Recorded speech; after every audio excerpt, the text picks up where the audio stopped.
Fair na lang po ang itawag niyo sa akin. Yan ang palayo ko dito sa amin. Share ko lang itong maikling kwento na nangyari sa akin noong first time akong magtrabaho. Nakatanggap ako ng tawag.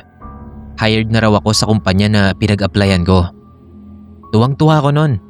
First time ko kasing makapasa nun sa isang interview. 2 beses. Tapos may written exam. Problema ko lang, medyo malayo yung kumpanya. Kung galing sa amin, 3 beses akong sasakay. 2 sa jeep, 1 sa tricycle. Para lang marating yung kumpanya. Hassle masyado. Naisip ko nga, i-reject na lang yung trabaho. Kaso pinilit ako ng mga kaibigan ko. Subukan ko lang daw, dagdag experience din yon. Tinawagan ko si Ate Myra. Meron kasi siyang napangasawa at malapit doon sa kumpanya ang bahay nila. Kuya Arnold ang pangalan ng bayaw ko. Ngayon, nakiusap ako kung pwedeng makituloy. Buti at pumayag si Ate Myra. Medyo malayo pa rin naman yung bahay na yon. Pero at least, isang sakay na lang ang gagawin ko. 2 days after, pumunta agad ako sa kanila. Wala pa silang baby. Hindi ko rin nga alam kung bakit. Nahihirapan daw silang makabuo. Halos 2 years na rin silang sumusubok. Kaso wala pa rin. Siyempre nagpa-check up sila kung sinong may diferensya. Pero pareho naman silang normal. Yung naging kwarto ko dun sa bahay, nasa 2nd floor. Tapos katapat ng kwarto ko, sa labas lang mismo ng bintana, may malaking puno ng mangga. Nasabi ni Kuya Arnold mas matanda pa raw sa akin. Ang creepy ng mangga na yun. Kaya kahit mainit, isinasara ko ang bintana sa gabi. Kasi natatakot ako. Nung una, normal lang naman ang lahat. Lumipas ang 2 buwan ng walang aberya. Nakapag-adjust na rin ako sa bahay nila Ate at Kuya Arnold. Sabi ko nga, maghahanap din ako ng malilipatan. Kaso sabi ni Kuya Arnold, mag-ipon daw muna ako. Tumutulong din naman ako sa mga gastusin kasi nakakahiya. Libre na nga ang renta ko, pati ba naman pagkain at kuryente libre din. Kapag Sabado na day off ko, nakaugalian ko ng matulog buong maghapon. Kapag kasi may trabaho, minsan nadadala ko pa yung mga paperworks ko sa bahay. Puyat ako niyan sigurado, kaya bumabawi ako kapag Sabado. One time, tulog na tulog ako nang maramdaman ko na may nagsaboy ng buhangin sa katawan ko. Bumangon ako. Pinagpag ko yung buhangin sa mukha ko. Kaso wala naman. Bumalik na lang ako sa pagtulog. Medyo nahihimbing na ako noon nang may nagsaboy ulit. Tubig naman. Ramdam na ramdam ko na tubig yon. Hindi ako pwedeng magkamali. Tapos nang tumayo ako, hindi naman ako basa. Nangyayari lang yon sa umaga kapag bukas ang bintana. Kaya ang solusyon ko, sa may sala na ako natutulog. Akala ko tapos na. Gabi. Nagising ako ng mga bandang 12:00. Pagtayo ko, amoy na amoy ko na may kung anong nasusunog.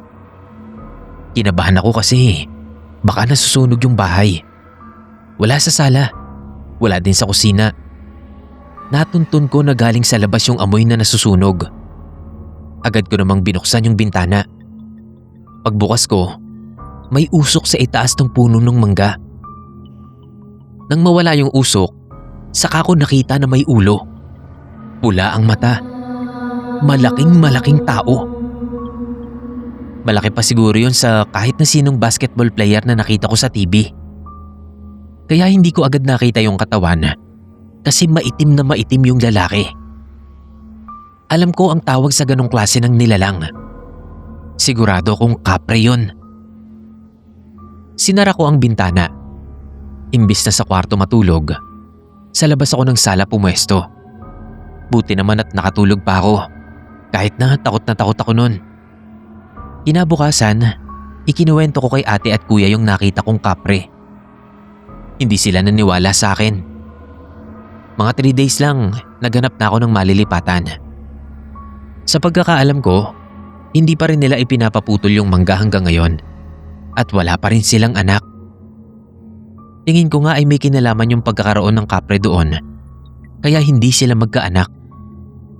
Pero hanggat hindi naniniwala sila ate at Kuya Arnold, hindi nila ipapaputol yung mangga na yon.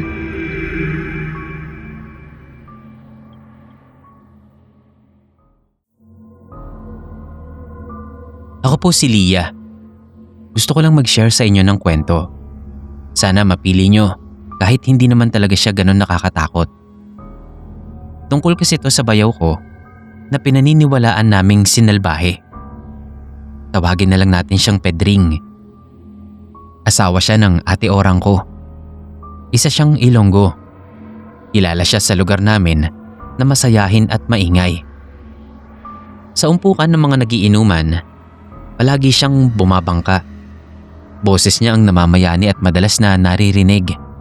Kasi likas na malakas na akala mo nakalunok ng megaphone. Madalas siyang napagkakamalang mayabang kasi nga masyadong mabiro at malakas mang-asar. Pero ganun lang naman siya. Wala naman siyang masamang tinapay sa mga tao. Hindi siya nang aagrabyado. At sa totoo matulungin pa nga siya sa kapwa. Kaya hindi namin naiintindihan kung ano ang galit sa kanya ng mag-asawang kapitbahay namin na si Aling Bining at Mang Jopet. Kung tutuusin nga, si Mang Jopet ang bully. Dahil kapag nagiinuman sila, madalas niyang ipinapahiya yung bayaw ko. Tinatawag niyang Bisaya at binabatok-batukan niya. Ang ginagawa ng bayaw ko, ginagantihan niya ng biro din. Tapos sila ang napipikon. Isang araw, nagulat na lang ako nang madaanan ko yung bayaw ko at si Mang Jopet. Nagiinuman silang dalawa sa harap ng mismong bahay nila Mang Jopet. Magkatabing bahay nga lang pala kami. Tapos si Aling Bining, binigyan sila ng pulutan na siya pa daw ang nagluto. Bagay na ipinagtaka ko. Kasi tinanong ko sa ate ko kung anong meron. Kahit siya nagtataka rin kung bakit biglang tinawag na lang doon ni Mang Jopet at inaya sa harapan. Nasuportado pa ni Aling Bining. Samantalang dati galit na galit siya kapag magkaumpukan yung dalawa. Matagal-tagal din silang nag-inuman bago ko nakitang tumayo si Mang Jopet at ibinigay sa bayaw ko ang isang maliit na basong tagayan. Sa tingin ko, iba yun sa iniinom nilang Alfonso kasi red-brown yun. Yung ibinigay ni Mang Jopet kulay green. Huling tagay daw ni Kuya Pedring bago sila maghiwalay. Nakayup-yup na nun sa mesa si Kuya pero tinanggap niya at mabilis na nilagok. Kinagabihan, nakita na lang ni ate ko at mga pamangkin na naghahasa siya ng itak sa dilim. Natakot sila at nang sitahin nila parang wala daw alam. Nung sumunod na gabi, nagulat na lang ako na kumatok siya sa kwarto ko. Dala niya yung itak at nakangisi habang nanlilisik ang mga mata sa akin. Mabuti at mabilis ako. Isinara ko agad ang pinto. Unang beses na nagkaganon si Kuya, kaya takang-taka kami kung anong nangyari sa kanya. Mula nun, marami na siyang kakatwang ikinikilos. Hindi na siya lumalabas ng bahay. Parang laging takot at nakasiksik sa dilim. Pero sa gabi, siya yung parang halimaw na handang pumatay. Malayo na siya sa dating Pedring na maingay at masiyahin. Biglang-bigla lang yung pagiging ganun niya. Mula lang nung makainuman niya yung kapitbahay namin. Ayaw sana naming magduda, pero hindi namin maiwasan. Lalo na nung palagi nilang itinatanong kung kumusta na si Kuya Pedring. Wala naman kaming pinagsasabihan sa nangyari sa bayaw ko. Pero bakit lagi nilang kinukumusta? Wala naman siyang sakit. Nagpatingin na siya sa doktor at palihim na din siyang ipinadrug test. Dahil baka daw wala kaming kaalam-alam na gumagamit na pala si Kuya. Pero nag-negative ang result. At kung titignan mo siya, alin lang sa dalawa, nasisiraan ng ulo o napuposes. Pero matino ang isip niya kapag kaharap ang doktor. Balak na din siyang patingnan sa albularyo. Wala lang makitang marunong talaga. Isang araw, nagawi ako sa kumari ko at may naabutan akong matandang babae. Taga Sikihor daw yun at nagpapagamot siya rito dahil laging mabigat ang pakiramdam niya. Tumingin sa akin yung matanda. Tapos ikinatayo talaga ng balahibo ko yung sinabi niya na wala daw kaming mahahanap na manggagamot. Subukan ko raw siya. Nagulat ako kung paano niyang nalaman. Kahit mismong kumari ko, walang alam dun. Nagsunod-sunod na ang mga sinabi niya na may mag-asawa raw na may matinding galit sa bayaw ko dahil nasasapawan yung lalaki. Dati kasi, siya yung bida-bida sa looban. Yung babae naman daw ay may galit dahil sa pagpapagawa ng bayaw ko ng bahay. Tugma lahat yung sinabi niya, kaya kinilabutan ako. Pinalipadan hangin daw yung bayaw ko. Pinainom ng kung anong likido para masira ang isip at magmukhang sinasapian. Ipinagamot namin siya sa matanda at binigyan siya nito ng proteksyon. Gustong ipabalik ng ate ko sa mag-asawa yung ginawa nila sa bayaw ko. Pero tumanggi si Kuya Pedring. Ipinagpasa Diyos na lang daw niya. Pero mula nun, hindi na siya nakisalamuha sa mga kapitbahay.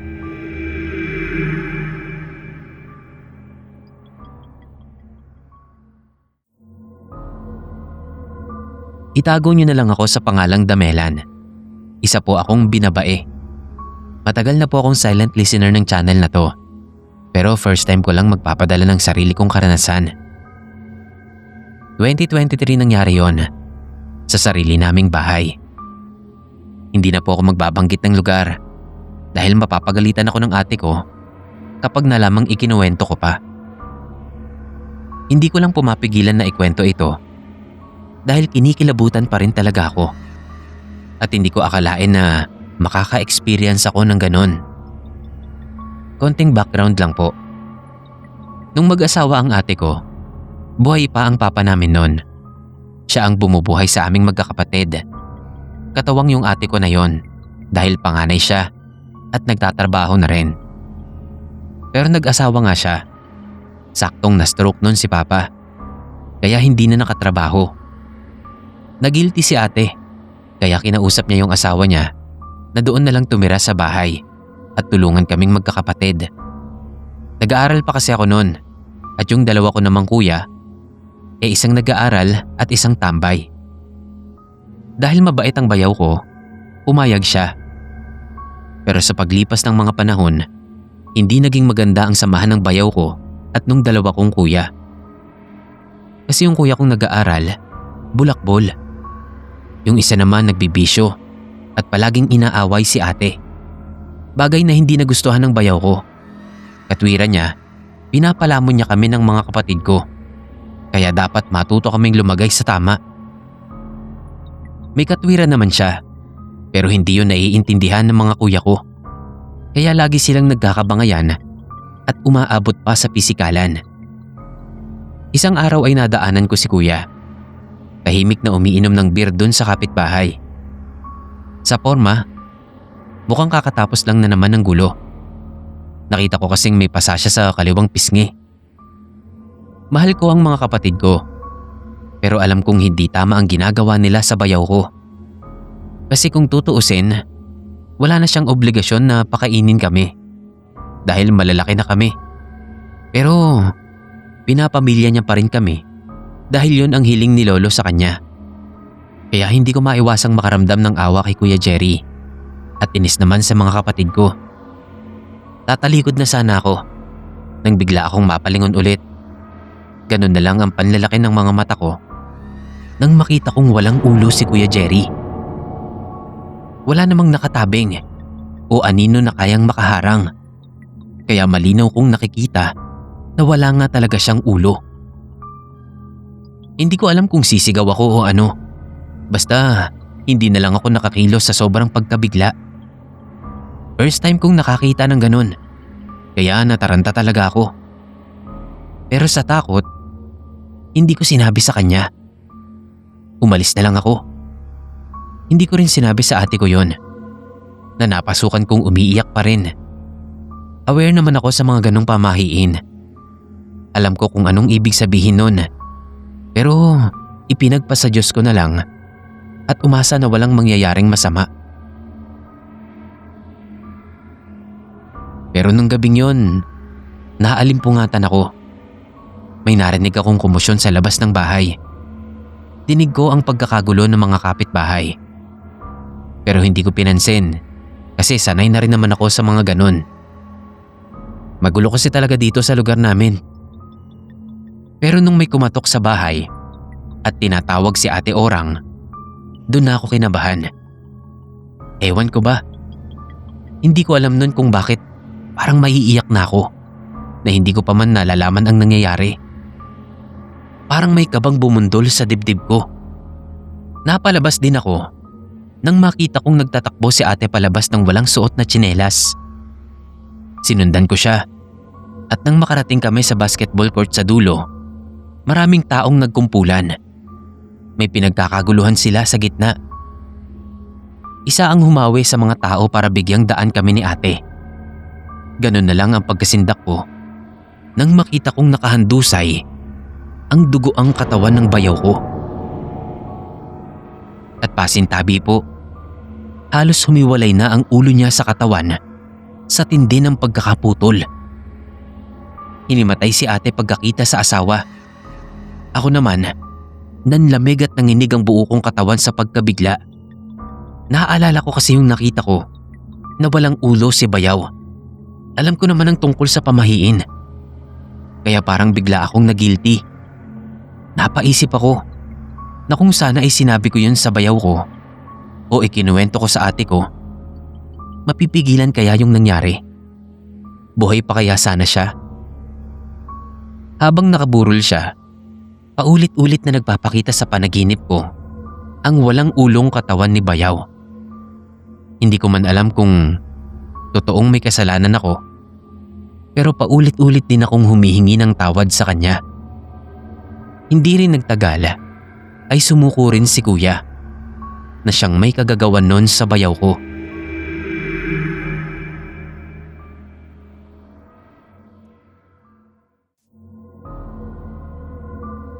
Kwento ito ng bayaw kong si Jonas. Nasabi ko sa kanya nung minsang nagiinuman kami na mahilig akong makinig sa mga horror narration dito sa YouTube. Sabi niya, marami raw siyang kwentong kababalaghan na magugustuhan ko. At ayun, hanggang matapos nga ang inuman namin, puro mga horror stories ang topic namin. Nagpaalam ako sa kanya. Sabi ko ipapasa ko rito yung isa sa mga story na ibinahagi niya sa akin. Payag naman daw siya. May experience sa pagiging assistant ang bayaw kong si Jonas. Noong after niya raw tumigil sa pag-aaral, nakuha niyang mag-assistant sa isang health center malapit dito sa amin. Kaso noong makahanap daw ng qualified na empleyado, natanggal siya. Tapos nahirapan na siyang maghanap ng regular na pagkakakitaan. Puro racket na lang daw. May nag-alok sa kanya na mayamang politiko. Simple lang ang trabaho. Babantayan niya lang yung mama nila na nakakonfine sa ospital. Busy daw kasi ang lahat ng iba nilang empleyado, kaya naghanap sila ng magbabantay. Sa unang araw ni Jonas dun sa ospital, naging kaibigan niya raw yung isa sa mga bantay doon. Berto ang pangalan. Base raw sa pananalita nito at mga sinasabi, alam daw ni Jonas na maalam ito sa maraming bagay. Parang marami ng experience kahit halos magkaedad lang daw sila. Merong isang pasyente doon sa ospital. Matandang babae. Maraming tubo sa katawan tapos naka-oxygen. Ilang buwan na raw nakoma yung matanda. Hindi alam ng pamilya kung kailan magkakamalay ulit. Nakakaawa daw yung itsura ng mga anak ng pasyente. Kasi parang alam na rin nila na hindi na magtatagal yung matanda. Kaso syempre, kailangan nilang buhayin yung matanda hanggat kaya pa. Laging sinasabi ni Berto sa kanya na wala na raw pag-asa yung matanda. Dapat hayaan na lang daw na mamahinga. Mga 1 week na dun si Jonas nang mayroong mangyari. Hating gabi, hindi pa siya natutulog Nagbabantay lang siya sa labas ng kwarto kasi sabi ng mga nurse may dapat daw inumin yung pasyente niya na dadalhin nila. Busy raw sa paglalaro ng games sa cellphone si Jonas. Nasa may hallway siya nun. May narinig siyang yapak. Paglingon niya, may matandang naglalakad sa harap niya. Nung una hindi niya nakilala yung matanda. Hanggang sa napagtanto niya na yung matandang yun ay yung pasyente na nasa kritikal na kondisyon. Napangiti daw si Jonas. Magaling na yung matanda. Himala pa na nakapaglalakad na ito. Bigla siyang tinapik ni Berto sa balikat. Muntik na siyang mapatalon. Sabi nito, wag daw tignan ni Jonas yung matanda kasi hindi na raw tao yung matanda na yon. Natigilan si Jonas. Hindi niya raw maintindihan yung sinasabi ni Berto. Kaluluwa na lang daw yung matanda, paliwanag ni Berto. Namutla daw nun si Jonas. Nagalit pa kasi tinatakot na naman siya ni Berto. At saka daw nagkagulo sa hallway. Pabalik-balik yung bantay ng matandang pasyente. Ilang saglit pa, may mga nurse nang tumatakbo rin. Tapos doktor. Saka nila narinig ang mga iyakan. Napatingin siya kay Berto. Kasi tama nga ito. Ibig sabihin, hindi nga tao yung nakita nila kanina, kundi kaluluwa na lang noong matandang pasyente. Kwento ni Berto, dati raw pala itong nagtatrabaho sa sementeryo. Bantay rin siya doon. Sa ganoong klase ng mga lugar daw, dapat alam mo kung tunay na tao yung nakikita mo o kaluluwa na lang. Madalas daw sa mga multo, hindi naman nananakit. Maliban na lang doon sa mga namatay ng walang hustisya. Yun daw ang pinakadelikadong klase ng multo. Gumaling naman agad yung binabantayan ni Jonas. Malaki din ang ibinayad sa kanya.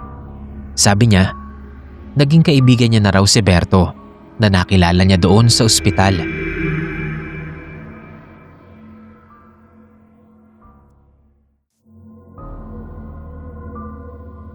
Last year lang nangyari itong naranasan namin ni Bayaw. Eugene po ang pangalan ko. Matagal na akong nakikinig sa channel nyo. Simula pa lang ata noong maliit pa lang yung bilang ng subscribers, abangers na ako sa inyo. Justin po ang pangalan ng bayaw ko. Mas nakababatang kapatid siya ng asawa kong si Janice.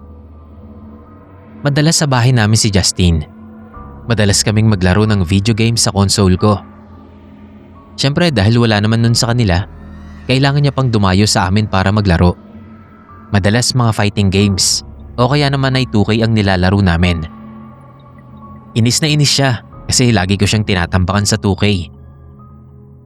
Kapag gabi na kaming natatapos, ako na mismo ang naghahatid kay Justin sa kanila. Dito kasi sa amin, madalas mabalita ang mga taong naho-hold up lalo na kapag gabi.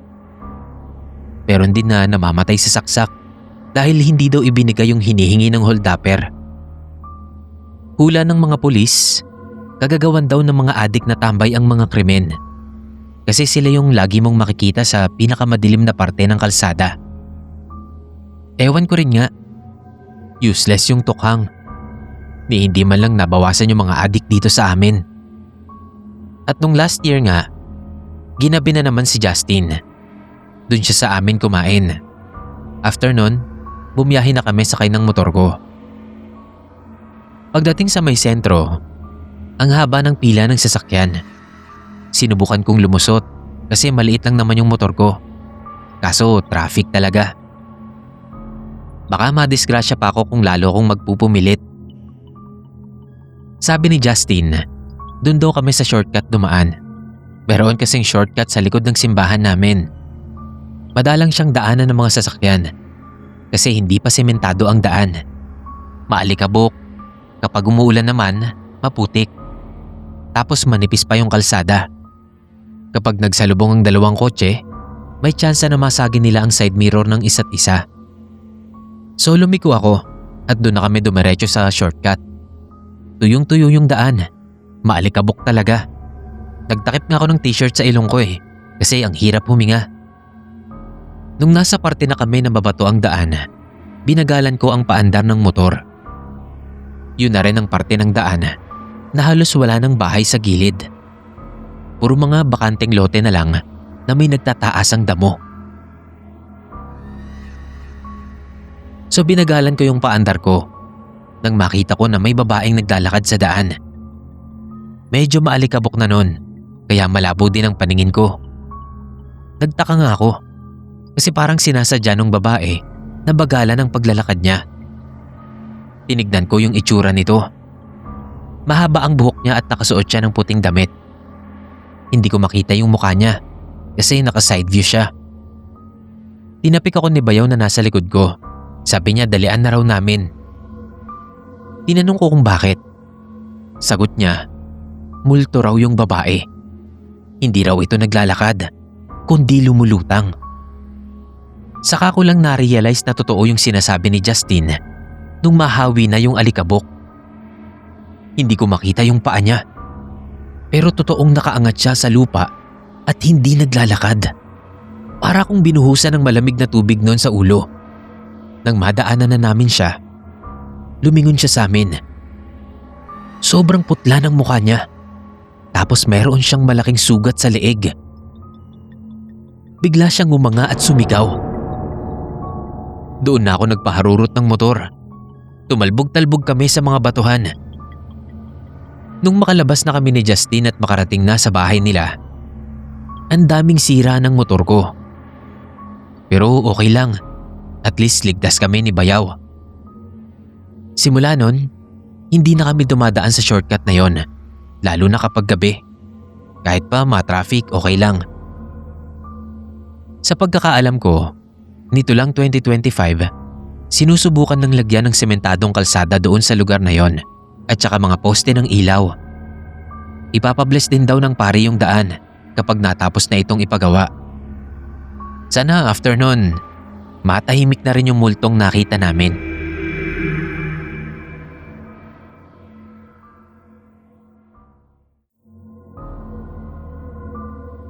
Hello po sa lahat.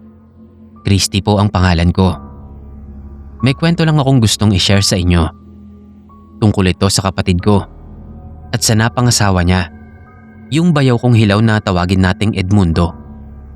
Nakilala ko lang siya noong araw na mismo ng kasal nila ni ate. Matagal kaming nagkahiwalay ni ate Gloria ko. Nag-stow away kasi siya. Hindi ko na lang ididetalye. Tapos nung namatay si mama, noon lang siya biglang lumitaw. May asawa na daw siya. At inimbita niya ako sa kasal niya na gaganapin sa probinsya ng asawa niya sa Samar. Ayoko sanang pumunta kasi may sama rin ako ng loob sa ate ko. Tinikis niya kami ni mama ng mahabang panahon. Pero naisip ko din, dadalawa na nga lang kaming magkapamilya, magtitikisan pa ba naman kami? Kaya pumayag akong pumunta sa kasal niya. Pagkatapos ng libing ng nanay namin. Hindi ko alam kung paanong napapunta sa ganoon kalayo at kaliblib na lugar ang ate ko. Mabibilang mo lang ang tao sa paligid. Kilala ko siyang party goer at mahilig sa nightlife. Napakalayo na sa dati ng naging buhay niya doon, na simple at parang nasa ibang dimensyon na. Hindi ko alam kung bakit ganoon ang pagka-describe ko. Basta siguro yun yung naramdaman ko doon. Bisperas ng kasal niya nang dumating ako. Taliwas sa inaasahan ko na magarbong kasal sa mga probinsya, yung kasal ng ate ko, simple lang din.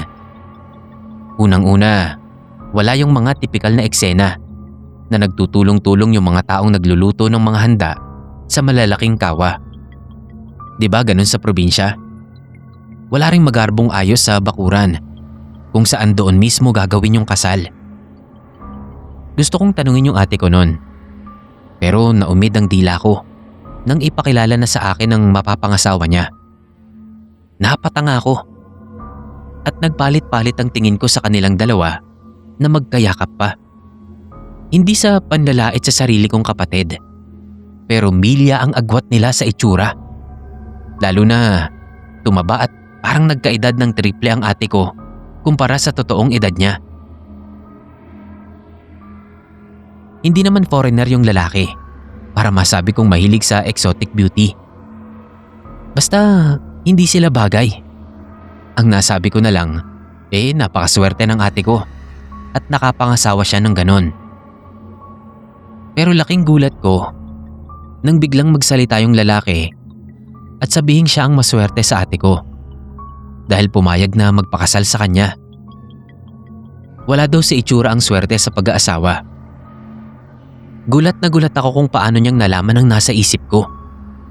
Dahil doon, parang bigla akong nakaramdam ng kakaiba sa babayawin ko.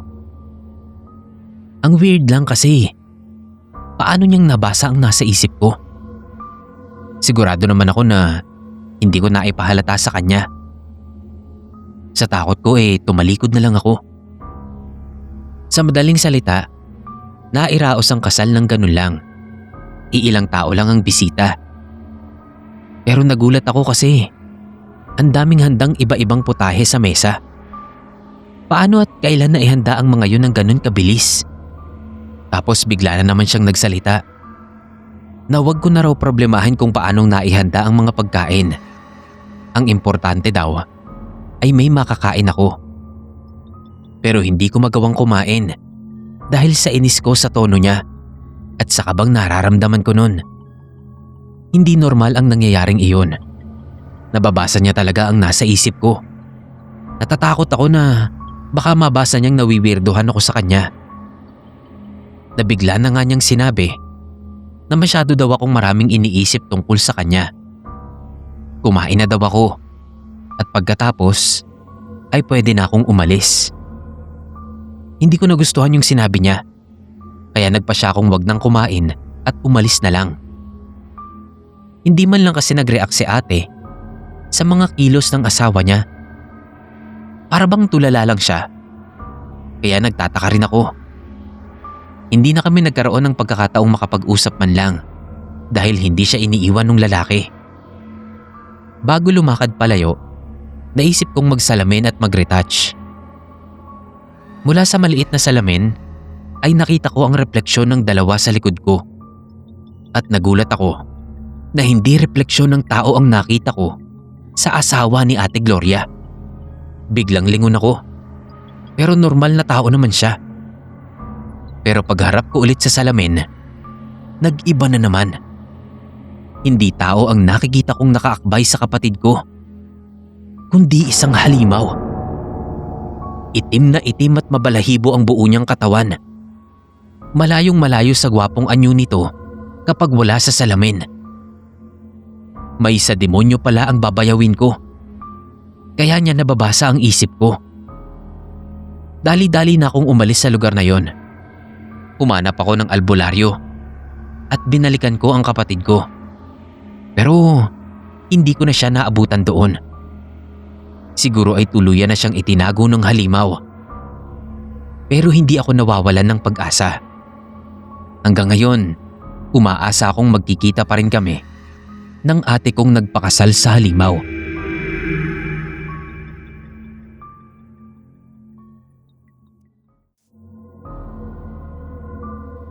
Dennis po ang pangalan ko.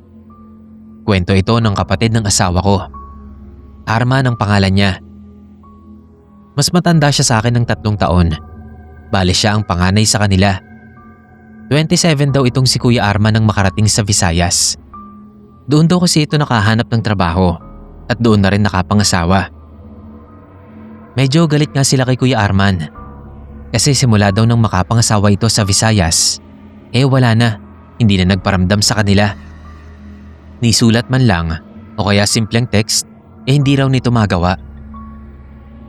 Tapos taong 2019, may kumatok sa bahay. Mga 6:00 ng hapon yon. Pagbukas ko ng pinto, nung una hindi ko nakilala yung itsura. Nalaman ko na lang na si Kuya Arman yon nung magsalita na. Ang higpit ng yakapan nila ng asawa kong si Honey. Akala ko nga magagalit siya nun sa kuya niya. Kaso syempre, matagal din na hindi sila nagkita. Saka na lang magtampuhan kapag alam na ang rason kung bakit yun nagawa ni Kuya Arman. Nag-inuman kaming 3 noon sa kusina. Naglabas ng alak si Honey. Gusto niya raw kasing malaman kung anong ginawa ni Kuya Arman at kung bakit hindi raw ito nagpaparamdam. Sabi ni Kuya, baka raw hindi kami maniwala. So ganito yung nangyari. May napangasawa raw si Kuya na lokal doon sa bayan kung saan siya nagtatrabaho. Sobrang ganda raw. Nabighani agad si Kuya. Niligawan niya. Tapos yun nga, naging sila. After ng isang taon, inaya na raw nung babae si Kuya Arman na magpakasal na. Lenny ang pangalan ng babae. Pero imbis na pare, kapitan daw sa barangay yung nagkasal sa kanila. Hindi nga raw alam ni Kuya Arman kung legal yun. Basta ang iniisip niya lang nun, gusto niyang mapangasawa si Lenny. Nung magkasama na sila sa bahay at kasal na, saka lang daw umamin itong si Lenny. Aswang daw pala ito. Pinamanahan siya ng kanyang lolo ng isang bato na iniluwa nito pagkatapos nitong mamatay. Nung lunukin daw yun ni Lenny, ay naging aswang na rin siya. Pero hindi raw siya yung aswang na nananakit ng tao. Ang tanging kinakain lang daw nila ay mga hayop sa gubat. Paborito nila ay baboy ramo. Pero kung walang-wala, okay na raw ang mga ibon at daga. Sabi ni Kuya Arman, nakakatakot daw si Lenny kapag nagbabagong anyo. Kapag normal na tao, ang ganda-ganda raw nito. Makintab yung buhok at makinis yung muka. Pero kapag gabi na at kailangan ng maghanap ng pagkain sa gubat, nagiging kulubot daw ang balat nito. Yung buhok, nagiging parang matitigas na alambre. Tapos tumatalas ang mga ngipin at kuko. At sa mga ganong pagkakataon daw, takot na takot si Kuya Arman. Ayaw niya lang sabihin kay Lenny pero hindi raw siya mapakali lagi sa bahay.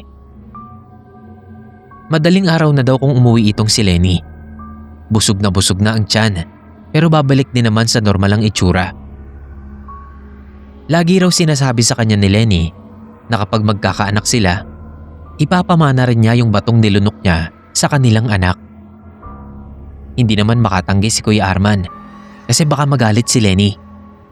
Alam niyang kapag nagbagong anyo ito, ay higit na mas malakas ito kaysa sa kanya. Isa rin yun sa dahilan kaya hindi niya binubuntis si Lenny. Kasi ayaw niyang magkaroon ng anak na gagawin lang din nilang aswang.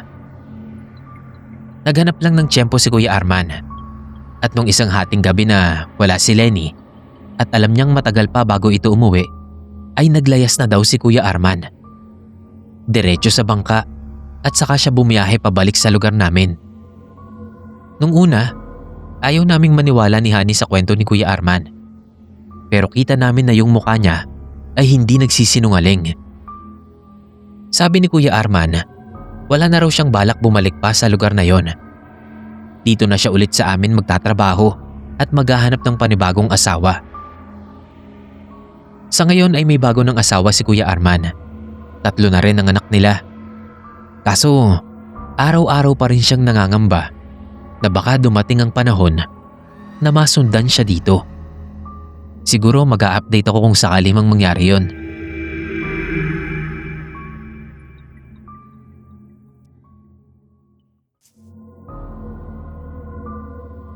Ako po si Yang Yang ng Ligaw City. Nangyari po yung kwentong ibabahagi ko sa inyo taong 2018. Kadarating ko lang noon galing sa Qatar at naisipan kong bisitahin ng kapatid kong bunso na si Noemi. Nag-alala kasi ako noon nang sabihin ng parents ko na mula daw nang iuwi ng napangasawa niya sa lugar nila ay hindi na nila nakita o nakausap man lang ang kapatid ko. Hindi daw nila makontak. Kilala ko ang kapatid ko. Kahit matigas ang ulo noon at nagkaroon kami ng hindi pagkakaunawaan dahil nga sa pagsama niya dun sa lalaking yon, ay hindi nun gagawin na hindi kumontak sa pamilya niya kahit man lang kay mama. Kaya naisipan kong sadyain siya sa lugar ng asawa niya sa Kalbayog. Pagdating ko sa kanila, masamang pagmumukha agad ng asawa niya ang sumalubong sa akin. Pero pinatuloy naman ako. Nagulat ako nang makita ko ang itsura ni Noemi. Sobrang payat at ang laki ng itinanda. Pero ang mas ipinagtaka ko, parang tulala siya. Ni walang reaksyon nang makita ako. Panay lang ang tango kapag kinakausap at tinatanong ko. Ni hindi ako nagtangkang magtanong sa bayaw kong si Danilo dahil alam kong walang makukuhang matinong sagot sa kanya. At ni ayaw ko siyang makaharap man lang dahil hindi ko gusto ang nakikita kong pagnanasa sa mata niya sa tuwing titignan niya ako. May pagkabastos at manyak talaga yon kahit nung una ko palang makita. Pero nararamdaman kong may hindi magandang nangyayari sa kapatid ko doon. Kaya pinili kong magstay muna hanggat hindi ko pa nakakausap ng matino si Noemi. Paalis si Danilo noon. Pero bago siya umalis, nakita kong may kinuha siyang bote sa ilalim ng banggerahan. Naglagay siya sa maliit na baso at ipinainom kay Noemi. Wala akong ideya kung ano at para saan yon. Pero may nasensa kong kakaiba. Maya-maya lang, napansin ko na parang mas naging kakatwa ang kilos ng kapatid ko. Kahit anong kausap ko, hindi siya sumasagot. Pero mailap ang mata niya na parang takot. Habang nag-uusap kami, biglang may lumabas na babae sa kwarto nilang mag-asawa. Hindi ko alam kung sino siya at bakit siya nandun sa kwarto. Pero gaya ni Noemi, parang wala din siya sa sarili. Nasagot ang tanong ko nang dumating si Danilo kinagabihan at makita kong hinalikan din niya sa labi yung babae na wala naman ding reaksyon. Hindi ako makapaniwala. Harap-harapan niyang niloloko ang kapatid ko at parang wala lang yon kay Noemi. O baka dahil wala nga siya sa sarili. Hindi ako nakatiis. Sinita ko ang bayaw ko. Pero nauwi yun sa pagtatalo. Sinabihan niya akong wag makialam. Pero hindi ako pwedeng manahimik lang. Alam kong may hindi tamang nangyayari. Hindi pa rin ako umalis kahit nagtalo na kami. Pinakitaan ako ng bayaw ko ng masama. Nung gabing yon, nakita kong pinainom din niya yung babae ng likidong nasa bote. Yung kagaya ng ipinainom niya sa kapatid ko. Lumakas ang kutob ko na may kinalaman ang likidong yun sa kakatwang ikinikilos ng dalawang babae. Nang pumasok silang tatlo sa kwarto, wala na akong nagawa kundi ang magnitngit. Pero sinamantala ko ang pagkakataong yun para kunin at tignan yung laman ng boteng ipinapainom ni Danilo sa dalawang babae. Halos masok ako nang makita kong may kung ano-anong dahon at butiki ata yung nasa loob ng bote. Mabilis akong nagsalin sa isang maliit na lalagyan tapos itinago ko agad. Kinabukasan, maaga akong umalis. Sinabi ko sa pamilya ko ang nalaman ko. At si Papay, dinala niya yung nakuha kong likido sa kaibigan niyang albularyo. At tama nga ang hinala ko. Ginagamit ni Danilo ang likidong yon para makontrol niya ang isip ni Noemi at nung babaeng iniuwi niya. Gumawa ng isang likido yung albularyo. Pangontra daw yon sa ipinapainom ni Danilo. Ipainom ko raw yon sa kapatid ko para mahulasan siya at bumalik sa katinuan. Bumalik ako kasama sina Papa. Naghintay kami sa malayo. Nang makaalis si Danilo, ay dali-dali naming pinuntahan si Noemi at ipinainom sa kanya yung likido.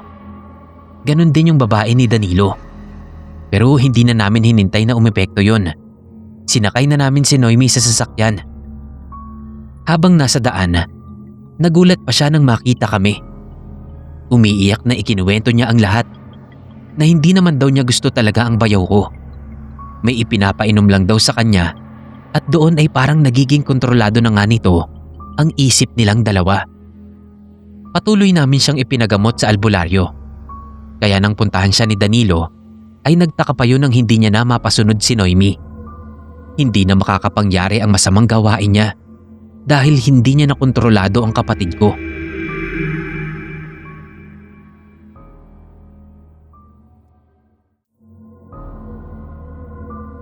Ako po si Enchong ng Cavite City.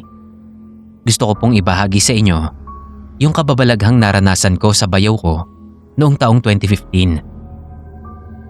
Kailan ko lang nadiskubre ang channel na to at nang malaman kong pwedeng magpadala ng story dito, eto na nga at susubok ako. Sana po mapansin nyo, admin. Meron po akong bayaw, si Nanding. Kapatid siya ng una kong asawa. Pero kahit hiwalay na kami dahil nagloko yung kapatid niya, hindi nawala ang pagiging magkaibigan namin ni Nanding. Close talaga kami, pero nagkalayo nung ipasya kong sumampa ulit sa barko. Mula noon nawalan na ako ng balita sa kanya. Ang huling pagkakaalam ko ay umuwi siya sa probinsya nila sa Maasin, Leyte para asikasuhin yung naiwang lupa ng tatay nila. Tapos noon, nawalan na ako ng kontak sa kanya. Pagbaba ko ng barko, nagkaroon ako ng malaking problema. Na-involve ako sa isang scam. Pero biktima lang din ako.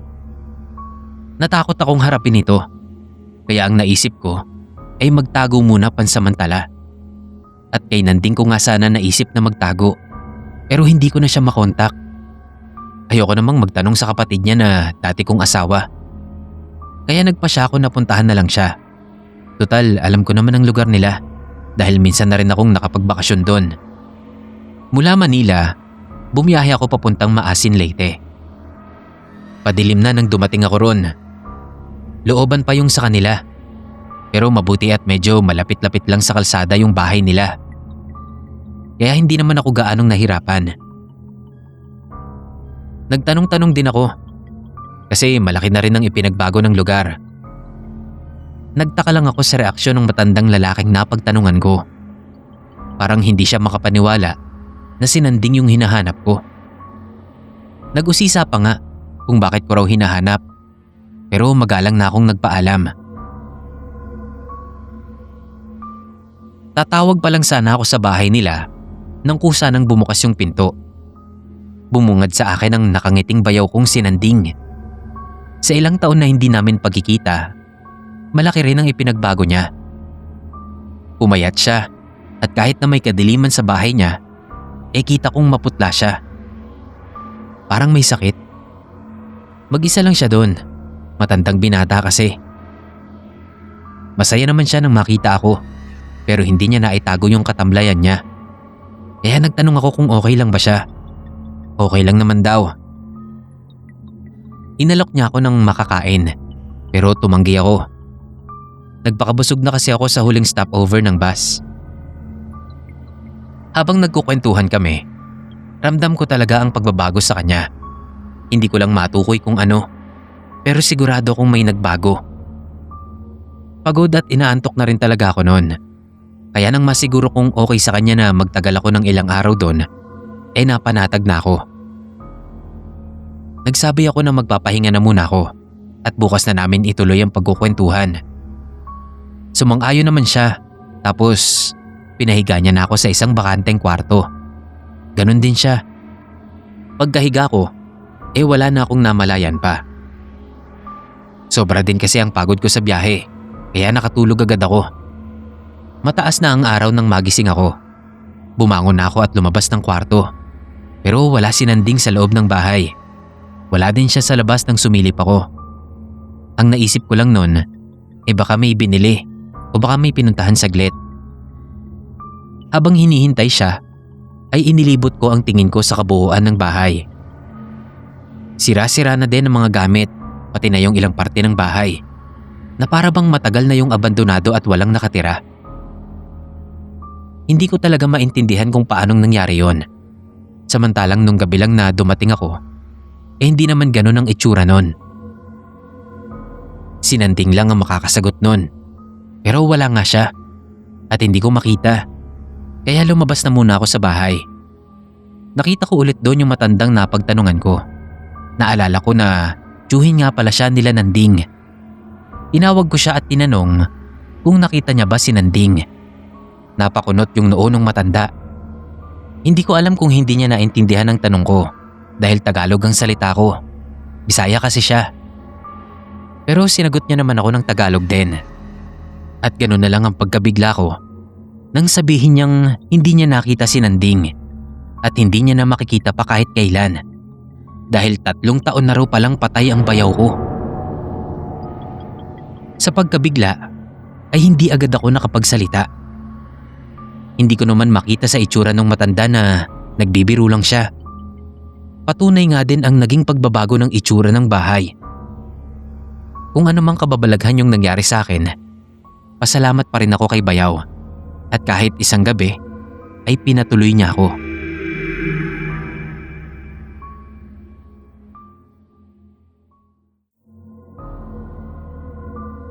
Magandang araw sa inyong lahat.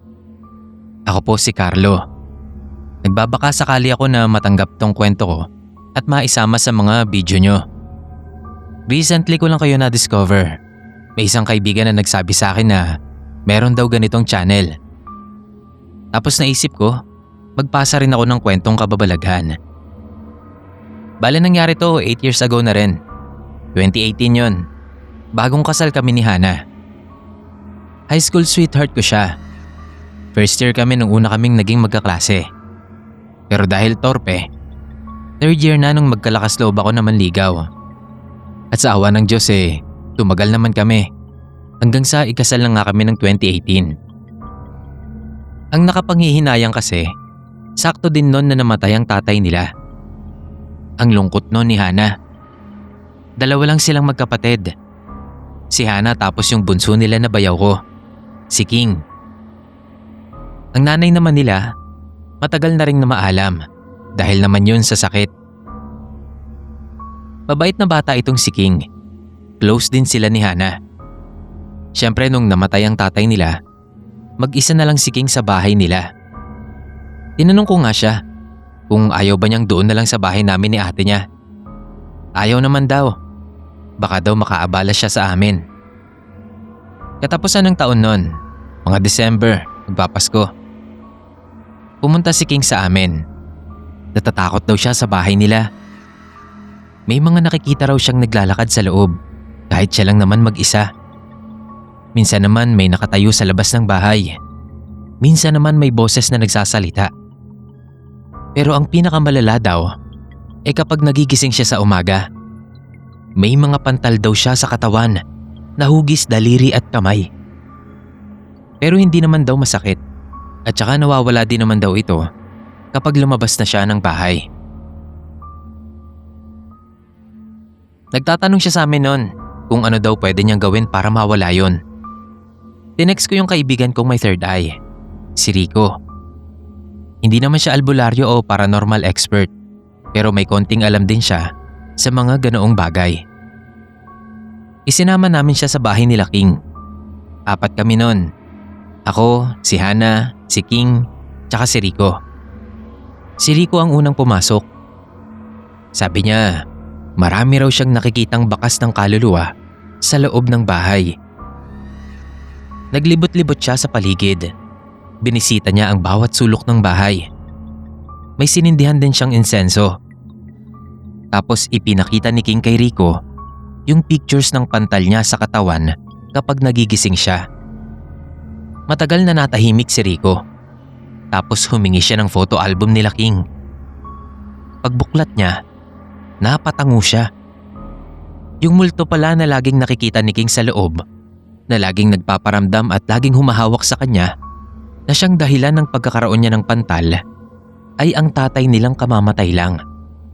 Hindi pa raw ito tumatawid sa kabilang buhay. Kaya gusto muna nitong makasama sila. Napaiyak si King at Hana nun. Kahit ako medyo naluha din sa narinig ko. Ang ginawa namin ni Hana, dun muna kami tumira sa bahay nila. Siyempre may konting takot. Pero alam naman namin na yung multo doon hindi kami sasaktan. Ilang beses pa naming naramdaman yung multo ng tatay nila. Madalas ay makikita namin siya sa gilid ng paningin. Minsan naman boses lang. Nung time na dumalaw siya sa panaginip ni Hana, nagpaalam na ito.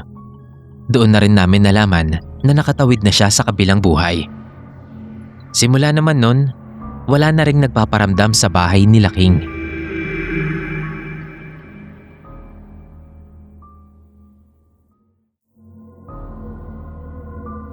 Itago niyo na lang po ako sa pangalang Elsie.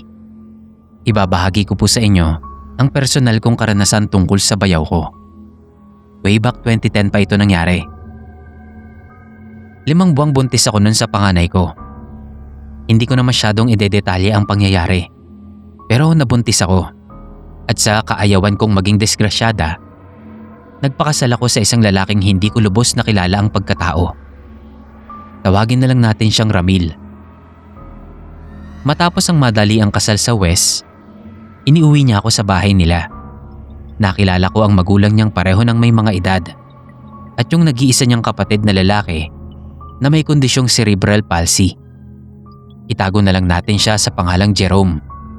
Nasa edad 20 na. Naging maayos naman ang mga unang araw ko.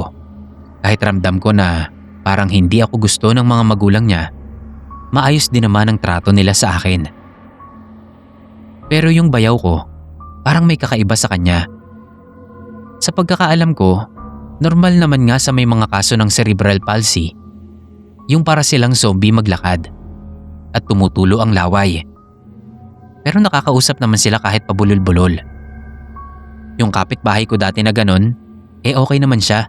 Nag-aaral pa nga eh. Malayo siya sa behavior ni Jerome. Hindi ko sure kung may mga kategory ba yung mga ganon, pero parang ibang klase kasi yung sa bayaw ko. Parang nakakatakot. Hindi siya nagsasalita, hindi rin nakakausap. Pero pag nakikita niya ako, lagi siyang nakangisi sa akin at naglalaway ng husto. Yung itsura niya pag ganon, parang yung mga napoposes. Kahit medyo naiilang ako, ay hindi ko naman ipinahalata kay Ramil, pati na sa mga biyanan ko syempre. Pero minsan, natatakot talaga ako sa kanya. Mag-isa lang ako sa kusina noon. Nagulat ako sa bigla niyang paglitaw. Tapos bigla niyang hinawakan ang tiyan ko at inamoy-amoy na parang masarap na pagkain.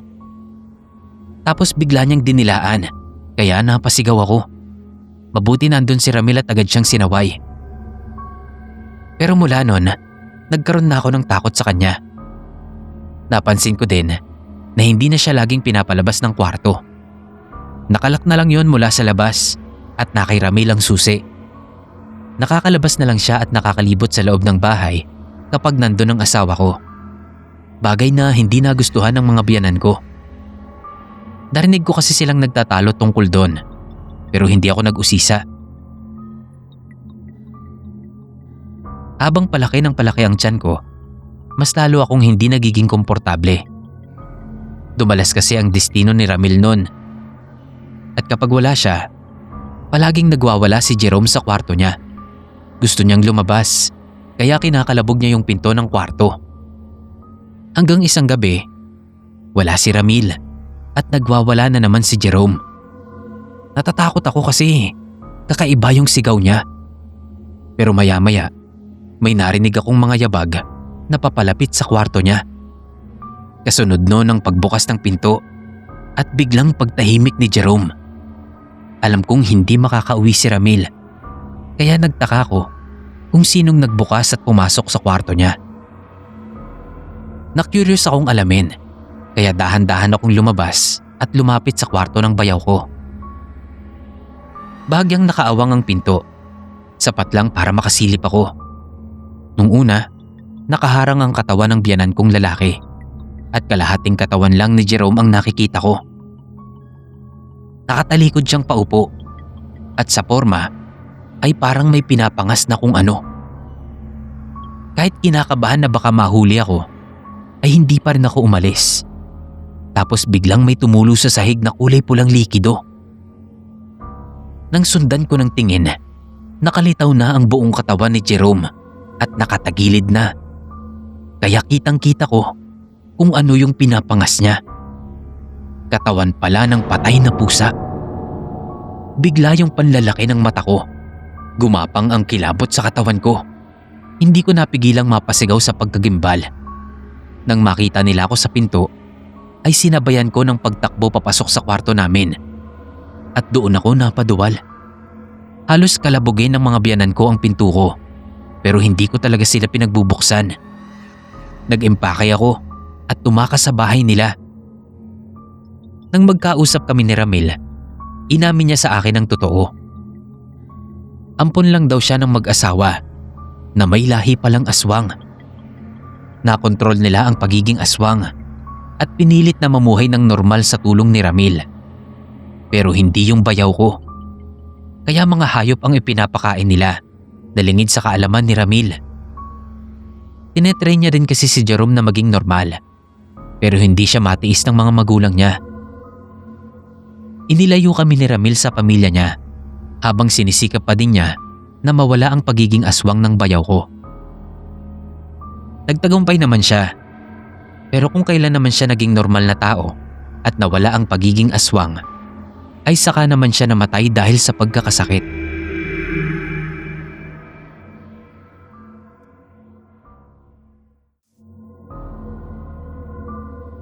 Vincent po ang pangalan ko.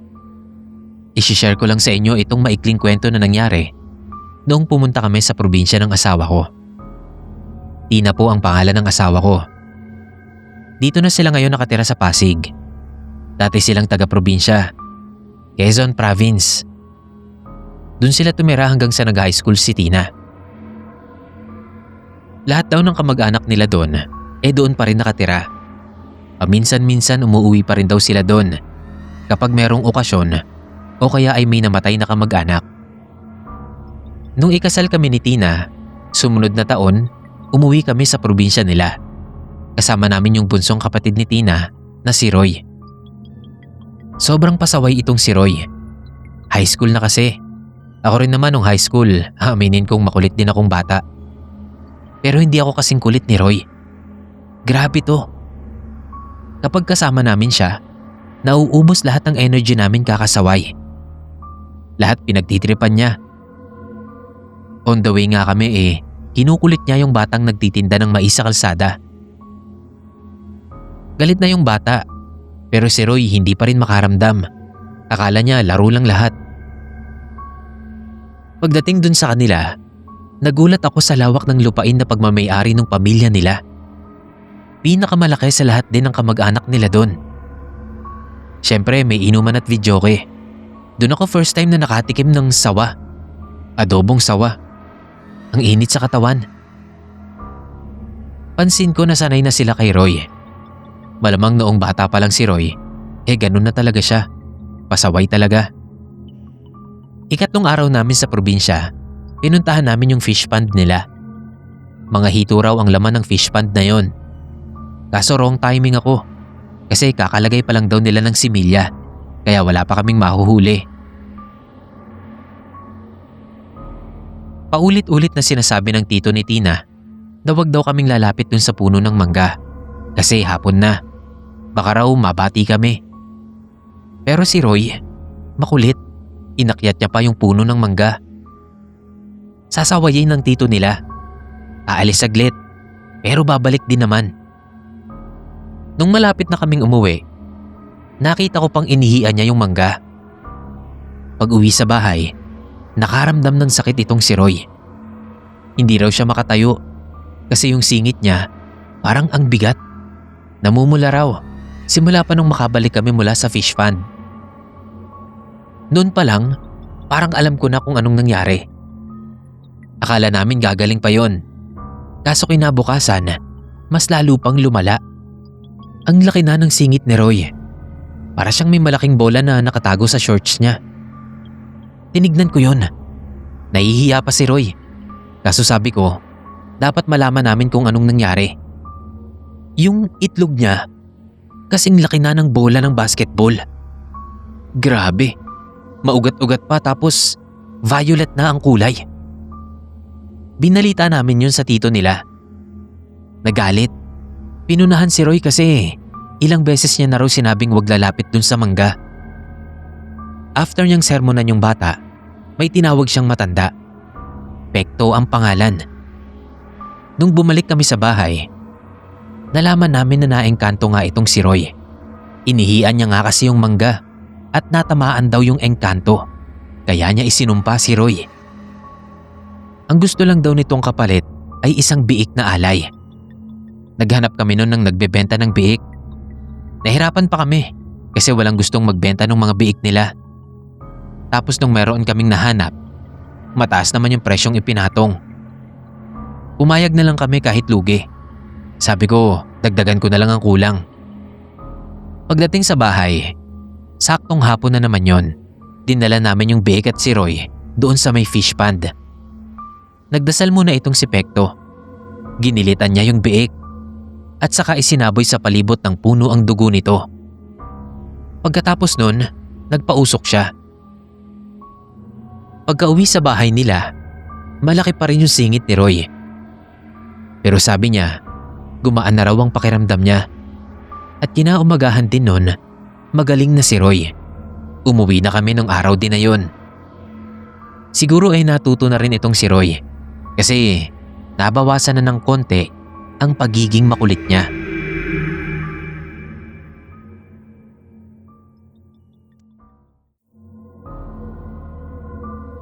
Magandang araw po sa inyong lahat. Itago niyo na lang po ako sa pangalang Boboy. Ibabahagi ko lang sana ang nangyari sa kapatid ng asawa ko noong siya ay nag-abroad. Itago na lang natin siya sa pangalang Gary. Bunso nila si Gary. Mabait at saka matulungin sa magulang. Nung magsabi ito na mag-a-abroad siya, tumutol yung mga magulang nila. Kahit nga ako, sinabi ko sa kanya na mahirap mag-abroad. Lalo na kapag na-homesick ka. Sabi niya, kaya niya naman daw ang lungkot. Gusto niya raw kasi sana na makaipon ng pera para mapaayos yung bahay nila. Kahit anong tutol namin, hindi pa rin mapigilan si Bayaw. Nalaman na lang namin na ready to go na pala siya. Lahat ng gamit at mga papeles handa na. Maghihintay na lang siya ng schedule galing doon sa company na papasukan niya. Iyakan kami noon sa airport. Nakakahiya nga kasi kami lang doon yung ganun. Mga 1 buwan ang lumipas. Sabi nila, nawalan daw sila ng kontak kay Gary. Kinabahan naman kami noon. Sa Saudi nagtrabaho si Bayaw. At alam naman natin yung mga balita dati sa Saudi tungkol sa mga inaabusong OFW. Ako naman medyo panatag pa. Kasi sabi sa akin ni Gary dati na kapag nandun na raw siya, hindi raw siya tatawag lagi. Kasi alam niya, mamimiss niya lang kami dito sa Pinas. May mga 5 buwan na, wala pa rin kaming kontak. Sa puntong yon, talagang pakiramdam namin may nangyari ng masama. Heto pa ang dumagdag sa pag-aalala namin. Kasi yung mama ni Gary, si Mama Alma, nakita niya raw si Gary sa may sala ng bahay nila. Lumabas daw siya nun sa kwarto. Walang ilaw sa sala. Pagdaan niya doon, may nakita siyang tao sa upuan. Si Gary daw yun. Hindi siya pwedeng magkamali. Parang may sinasabi raw ito pero hindi niya marinig yung boses. Nang buksan niya raw yung ilaw, wala na. Inisip naming lahat na baka guni-guni lang yon kasi bagong gising lang si Mama. Pero si Rose, asawa ko, nakaranas din ng ganon.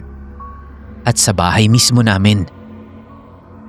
Gabi, lumabas saglit si Rose para bumili ng pangsahog sa iluluto niya. Pagtingin niya raw doon sa may mini garden namin, may nakatayo. Si Gary daw yun. May sinasabi din daw ito, pero hindi niya matukoy kung ano. Ayaw ko mang aminin, pero iniisip ko noon, baka kaluluwa na lang yun ni Gary. Ginawa namin lahat para makontak si Gary doon sa abroad. Buti na lang talaga at yung kaibigan ko, may pinsan na doon nagtatrabaho at malapit din kay Gary. Jan ang pangalan niya. Pinuntahan daw nito yung address ng kumpanya. Nakausap nito si Gary. Nalaman nila na may slavery palang nangyayari. Pinupuwersa raw silang magtrabaho nang walang sahod. Nagbanta nun si Jan sa employer na isusumbong sila nito kapag hindi pinalaya yung mga nagtatrabaho. Hindi lang daw pala Pinoy ang nandoon. Meron ding mga Cambodian, Indian, Thai, African. Sa tulong ng embassy ay nakauwi din si Gary sa amin. Ikinuwento namin sa kanya na may nakita kaming kamukha niya rito sa Pinas noong mga panahon na nandun pa siya sa Saudi. Kwento niya naman, natuto raw siyang mag-astral projection doon sa lugar na yon sa tulong ng katrabaho niyang Indiano. Yung nakita daw nila Mama Alma at Rose ay siya raw talaga yon. Parang humiwalay daw yung kaluluwa niya sa katawan niya. Masaya nga siya kasi dahil doon naligtas namin siya. Hanggang ngayon ay nagkukwento pa rin si Gary na ginagamit pa rin daw niya ang astral projection. Nagkakausap pa nga rin daw sila nung Indiano niyang kaibigan sa pamamagitan nito. Sabi niya nga, ituturo niya raw sa akin. Kaso natatakot ako. Baka hindi na ako makabalik sa katawan ko kung sakali.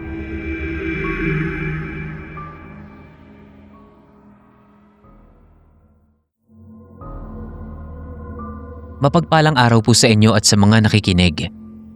Daniel po, maikling kwento lang patungkol sa lalaking kapatid ng asawa ko.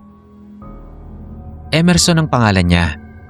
Sa pagkakaalam ko, special child itong si Emerson. Na-diagnose siya na ganun after niyang mag-aral ng kinder. Sabi ng mga doktor, medyo slow raw matuto ang utak ni Emerson. Hindi naman nalungkot yung pamilya nila. Sabi nga ng asawa kong si Ina, swerte raw sa pamilya nila si Emerson. Masayang kasama si Emerson kasi ibang-iba ang tingin niya sa mga bagay. Naalala ko nga, noong may nakitang ahas doon sa likod ng bahay nila. Dinampot niya lang ito, tapos ipinakita yun kila Ina sa sala. Nanonood daw sila noon ng drama sa TV. Sigawan daw silang lahat kasi ang laki daw nung ahas. Buti na lang daw at hindi makamandag yung ahas na yon. Kami ni Ina, nahirapan kami nung una na magkaroon ng anak. Ilang beses na kaming sumubok, kaso negative pa rin. Kaya ang ginagawa namin, isinasama namin si Emerson tuwing linggo kapag nagsisimba kami. Para practice na rin daw kung sakaling magkaanak kami.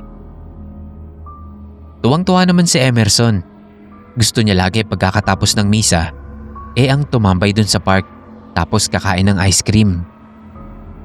Hinahayaan namin siyang makipaglaro sa mga batang nandun. May mga nakakaaway siya minsan. Hyper kasi si Emerson. Pero natural na away bata lang naman. Nakakawala din ng stress para sa amin ni Ina ang mga ganoong pahinga. Pareho kasi kaming school teacher at tuwing linggo lang walang ginagawa. Isang beses, may sinabi sa akin si Emerson kung gusto ko raw bang makita yung babaeng nakaitim. Wala nun si Ina. Sumaglit dun sa patahian kasi may ipinapaayos siyang uniform niya. Medyo nagtaka ko sa tanong ni Emerson kasi sino naman yung babaeng nakaitim na yun? Lagi niya raw yung nakikita. Sumusunod sa amin kapag nasa park kami. Tinanong ko kung nasaan. Itinuro niya yung mayabong na halaman doon sa gilid. Wala namang nakaitim doon. Sabi ni Emerson meron daw. Hawakan ko raw ang kamay niya at makikita ko yung nakaitim na babae. Pinagbigyan ko na yung bata. Sa isip-isip ko, magkukunwari na lang akong may nakikita para hindi naman siya malungkot. Paghawak ko ng kamay niya, umikit siya. Naramdaman ko na may gumapang na init galing sa kamay niya papunta sa kamay ko. Dumaloy ito sa katawan ko hanggang sa ulo at mata. Sabi ni Emerson, tumingin daw ako doon. Sumikip ang dibdib ko sa nakita ko. Meron ngang nakatayo doon na malaking babae na nakasuot ng itim at meron ding belong itim. Wala siyang mata, maputla ang mukha niya. Isa pa sa napansin ko, para siyang lumulutang sa hangin. Grabe, hindi ako makahinga halos nung mga oras na yon. Pagtingin ko kay Emerson, namumutla na siya. Binitawan ko na yung kamay niya. Nawala din yung init sa akin. Medyo nagpapanik na ako noon kasi nanghina si Emerson. Gusto na raw niyang umuwi. Sakto naman na parating na si Ina nung time na yon. Matapos yun, ay halos 2 araw din na nagkasakit si Emerson. Ang putla niya. Alam ko may ginawa siya na hindi normal. Ipinasa niya siguro ang kapangyarihan galing sa katawan niya papunta sa akin. Kaya ganun yung nangyari sa kanya. Mabuti nga at gumaling din naman agad itong si Emerson. Kinausap ko siya nung kaming 2 lang. Sabi ko, huwag niya nang uulitin yun kasi magkakasakit siya. Sinabi ko rin Naiwasan niya yung mga nakakatakot na nilalang na nakikita niya na hindi namin nakikita. Tumangu-tangu lang siya, tapos balik na ulit sa paglalaro. Sa pagkakaalam ko, nakakakita pa rin si Emerson ng mga ganong klaseng nilalang hanggang ngayon. Hindi naman daw siya natatakot, sabi niya. Kasi yung ilan daw, kaibigan niya. Ipagtatanggol daw siya ng mga ito.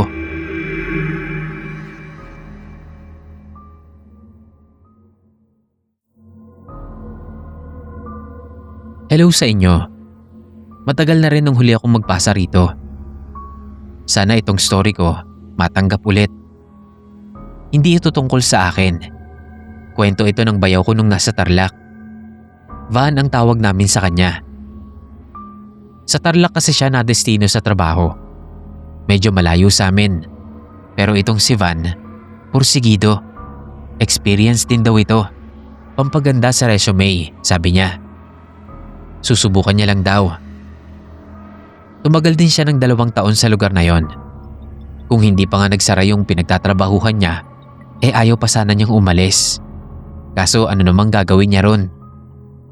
Meron siyang naging kaibigan doon. Chino ang pangalan.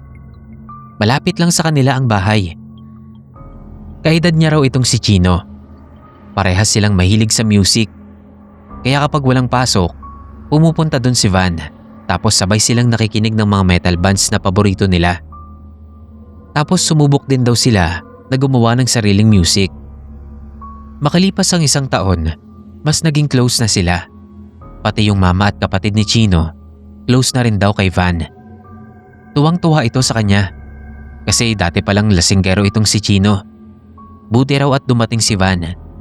At dahil sa hilig nila sa music, naayos daw ang buhay ni Chino.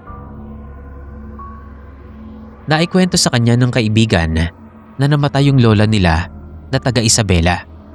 Kailangan daw nilang dumalaw. Mga 1 week lang naman daw sila doon. Nakiusap daw ito na kung pwede, tignan-tingnan na lang muna yung bahay nila. Kasi uso noon yung mga akyat bahay. Nangako naman si Van na babantayan niya yung bahay nila. Umaga at gabi raw, dumadaan doon si Van. Pagpasok sa trabaho, dadaan muna siya doon. Tapos pagka-uwi, saglit na sisilip kung sarado pa rin ba yung mga pinto at walang bakas ng panluloob. Isang beses, hapon na raw yun. Napadaan siya ulit. Pagsilip niya, mayroong gumalaw sa loob. At yung ilaw, bumubukas sara. Naisip ni Van na baka magnanakaw. Dahan-dahan siyang naglakad sa gilid ng bahay. Sarado yung bintana, pero masisilip mo na sa siwang nun yung loob. Wala raw makitang entry point. Sarado naman yung mga pinto. Maayos yung mga bintana. Hindi raw niya alam kung saan pa pwedeng dumaan yung magnanakaw. Pagsilip niya sa loob, meron na namang gumalaw. Tapos kumindat yung ilaw. Sumilip siya sa siwang. May 3 taong nakatayo doon. Hindi magnanakaw. Yung isa, si Chino. Yung mama ni Chino at kapatid niya. Doon sila sa likod ng sofa nakatayo. Hindi sila gumagalaw. Naguluhan siya. Nakauwi na pala sila hindi man lang nagsasabi. Imposible. Pinagmasdan niya kung anong gagawin nila. Wala. Basta na lang daw silang naglaho na parang usok. Napaatras siya syempre.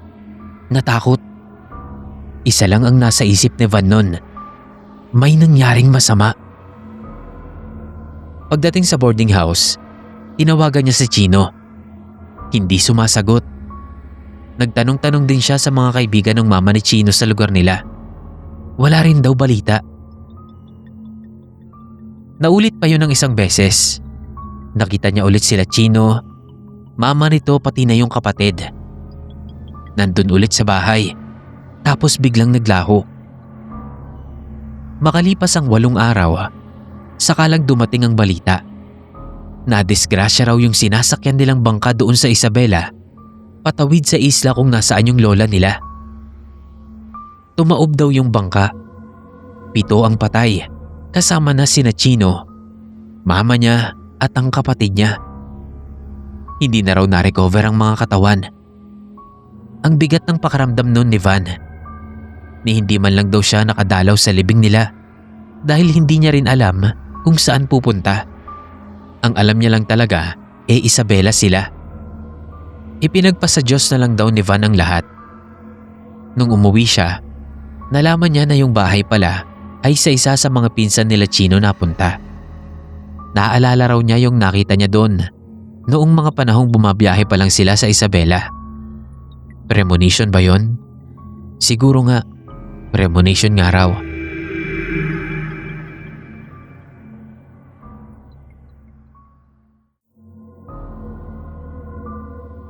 Hindi ito tungkol sa akin. Bale, ibang tao ang bida dito sa kwento ko. Ako lang ang pinasulat niya kasi mas pamilyar daw ako sa mga kwento rito.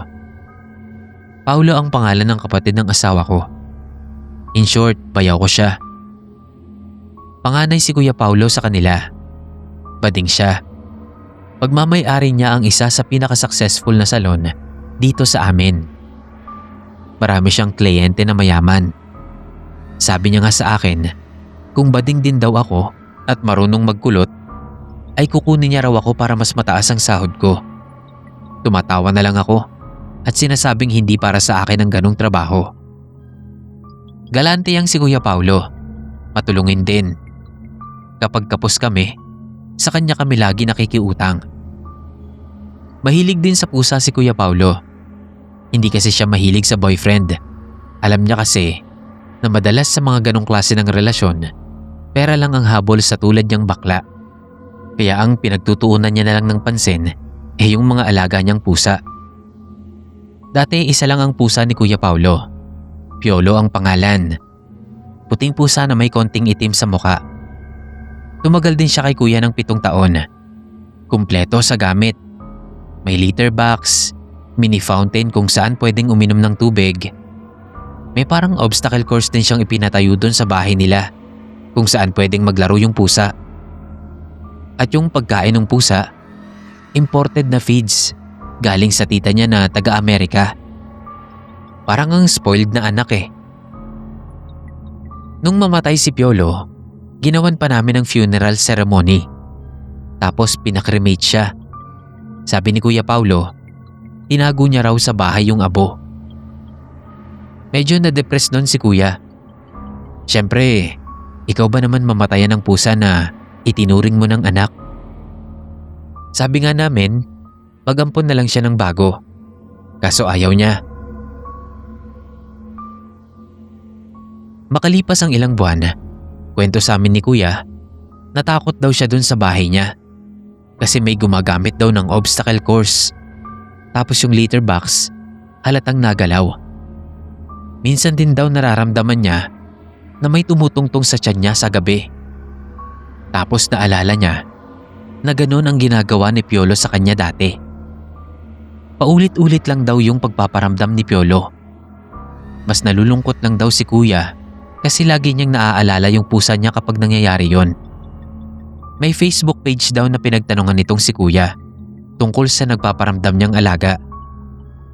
Sabi sa isang comment, bumili na raw siya ng bagong pusa kasi baka kaya raw hindi matahimik si Piolo kasi alam niya na wala na itong kasama. Sinubukan yun ni Kuya. Naganap siya ng pwedeng maampon na pusa. Kulay orange yung naibigay sa kanya. Puspin. Ipinangalan pa rin ito ni Kuya sa isang artista. Heart. Sabi nung may-ari, stray cat daw dati yung mama ng pusa na yon. Kinagabihan, may narinig daw siyang ngiyaw sa bintana. Nakita niya si Piolo. Nginingiyawan daw siya nito at parang nagpapaalam. Tapos, tumalon na daw ito at naglaho. Yun, simula nun, hindi na raw nagparamdam si Piolo sa bahay. Baka tama nga raw yung comment sa Facebook. At least alam na ni Piolo na may kasama na sa bahay si Kuya Paulo. Matatahimik na rin siya sa Rainbow Bridge.